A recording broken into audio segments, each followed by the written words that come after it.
Today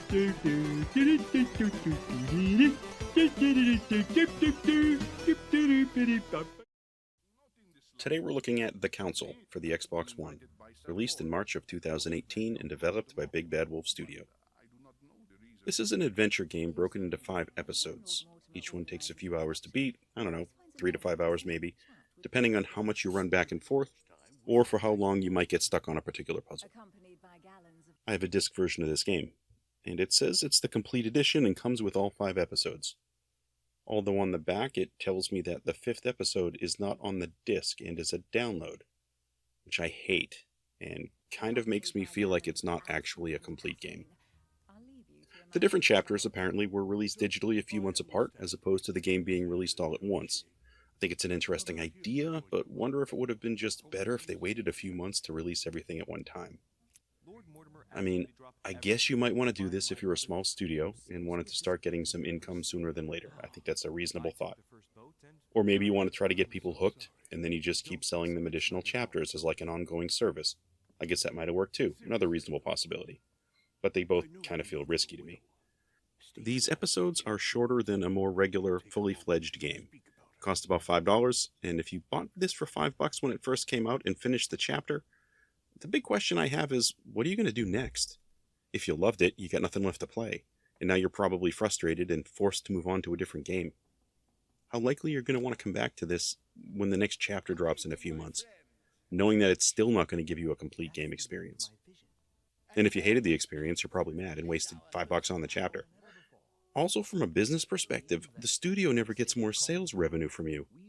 If you bought the whole game at once for $25 or $30, even though you might not like it, the studio does get a more complete sale.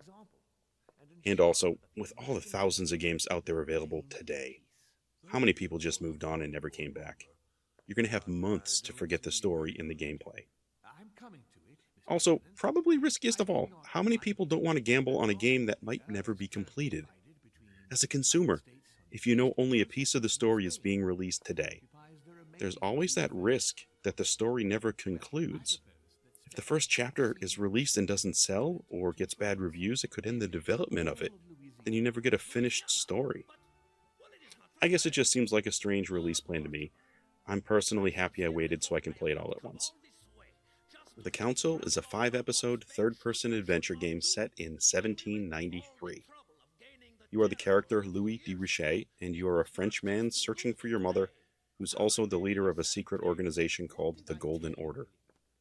You've been invited to a private function at a mansion off the coast of England by a wealthy lord, and there are going to be various political figures from that time frame as you investigate and talk with everybody to figure out how to get a better outcome. There's also a bit of the occult thrown in there as well, but yeah, I don't know if I actually like that very much. I suppose I'd call this a modern sort of point-and-click adventure. Like it or hate it, there's a slow-moving plot, and there are plenty of rooms to search, there are some puzzles to solve, and many conversations to be had. Truthfully, this game is mostly conversations. They also incorporate a skill system, and there are some items you can utilize to help better navigate your conversations, but all these items and the skills, they work well enough in this context, but they're all related to speeches, and you talking with people, basically. I also found myself feeling like I got through the first 3 chapters, at least the first 2, maybe 3, without much fuss at all. I don't think I had any conversation fails until I hit the 3rd episode, maybe. I think my overall impression of this, they're positive. Overall, it's a good experience, I think. I did enjoy walking around, looking at things, and interacting with the various characters, but I kind of thought it was going to be a different game at first. I thought it was going to be like those supermassive games, like The Quarry or Man of Medan, more like a long horror movie. But it's not. Instead, you're a character walking around in third person just trying to solve a mystery. I did have some minor dislikes at the very start of the game for the most part, but after that, and what I have is pretty minor, I did find myself happily walking around and looking for stuff. I guess the first thing I didn't like was your avatar. Your face doesn't look real. I think most of the characters in this game look relatively human, and at least recognizable as human, but your avatar, which is the main character, you have these large ears and this really sharp chin, so sharp he looks almost alien to me. Coupled with his eyes being so high up on his head and wide set, I guess I just think he looks odd, and they could have done a better job with this particular design. If you don't want to give me customization over actual appearance of my character, that's fine. Just don't stick me with somebody that looks this jarring. Go for something that's more plain, maybe? I don't know. Also, you're the character Louis de Richet. You're a Frenchman that has absolutely no French accent whatsoever and sounds English. Not only English, American English. What? How is that possible? We're having political discussions during this plot, and if I'm French, I would also expect my preferences to lean towards supporting France, right? No. It's really strange. You're French, but you're apparently not biased towards the French. You're not having any sort of an accent. I don't know. I would have personally just made him American to start because the voice acting is fine, just doesn't fit with the story. I just can't explain it. I suppose the second thing that jumped out was the way the game started. You start the game in the middle of a scene and you're tied to a chair and need to escape. I've seen this type of thing in games before, of course, and stories. The narrative method is fine. It's just the way the characters are talking here in this scene and what they say. I'm joining in the middle of a story. It feels like I missed a whole bunch of exposition. And the writing in this scene, they're just trying to shoehorn in information. And as a result, it doesn't sound like it's real dialogue. It doesn't sound natural. It sounds like they're saying things to fill you in. And I guess I just don't like that too much. You can certainly start stories in the middle of scenes. It's just an introduction to this story. I just really felt like I turned a movie on in the middle. Maybe I loaded the wrong chapter, and then people started force feeding me the stuff that I could have got in better ways. It just felt like a strange start. When I was in the third or fourth chapters, I also saw a few minor problems with some of the characters speaking. Mouths weren't moving when people were talking, in one or two places. More important was probably, in certain places, the text I was reading on screen did not match what people were saying. It wasn't like there was a huge deviation in most of the text, just a word or two. But then somebody repeated a code for a puzzle, and the numbers were incorrect on the screen based on what they said. I guess it's a basic mistake, but it's in the worst place possible. Also, looking back, for a super secret organization called the Golden Order, it didn't feel very secret, it didn't feel very powerful. You have no frame of reference for exactly how powerful or large this group actually is, and I certainly don't feel like I'm a secret agent or anything like that. It just feels like I'm a guy walking around that's maybe a little too attached to his mother. I know it sounds like a lot, but really these are minor gripes. You get some minor customization for your character, you get to choose some basic class and some skills, and you can upgrade them along the way.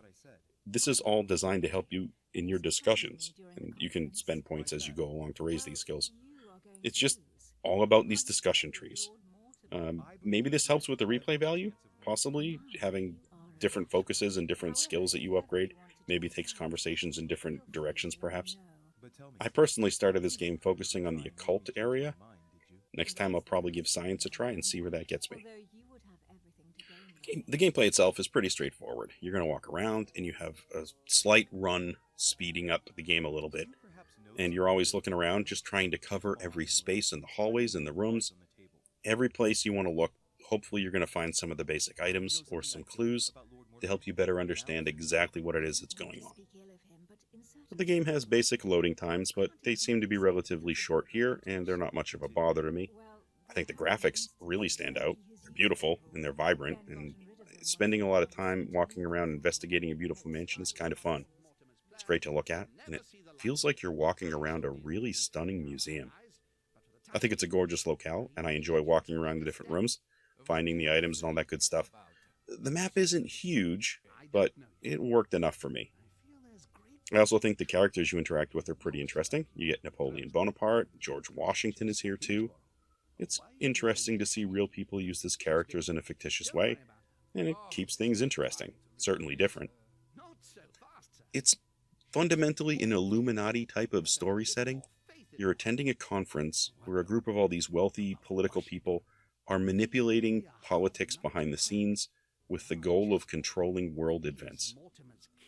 That's an interesting idea, and I can't think of any other game where they've really attempted something like this, at least not that I've played. And that gives it a certain level of intrigue as you're learning about each character, and you're finding out that the people that seem kind of good early on maybe aren't quite in such a positive light later on. And I really like that. The puzzles you get here, they're not really a heavy focus, they're important, but I've played some games where you have to get through tons of puzzles. Here we're going to get, I don't know, one, maybe two an episode tops, and they're solvable with a little thought for the most part. You can also use the internet, of course.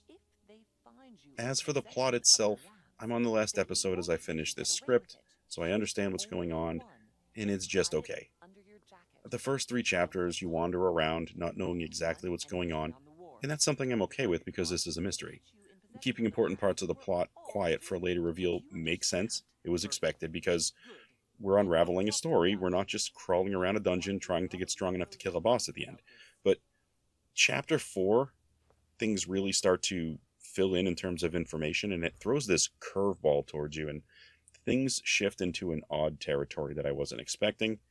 I don't want to ruin it, but before this plot swerve, I kind of thought this could easily have been an ongoing type of mystery property. Something where they keep sort of changing the plot a little bit with a different scenario, and you could keep this thing going on for a long time, but once this sort of change happened, things started to feel a bit more limited in scope for me. It also made me look back in the first one or two chapters, and it made me wonder if this was the original plan for the plot, or if they changed things along the way. I don't know. I did like this one overall, but I think I'd like it more if this plot shift didn't happen and it just remained more of this political intrigue. But that's me.